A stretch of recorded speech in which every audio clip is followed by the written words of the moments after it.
ايه؟ الحمد لله. عملت اكل؟ لا متهيألي امك عملت اكل كده. ايه ده؟ وبعدين ايه ده؟ انت منظر ايدك ده، انت مفيش مره تجيلي فيها نضيف وبعدين وسع كده هدومي هتتوسخ.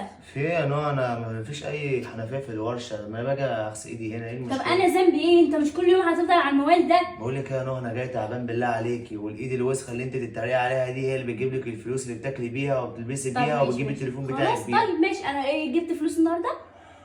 جبت فلوس ماشي، الا 100 جنيه تقريبا في طب جيبي. هات. قولي ايه ده؟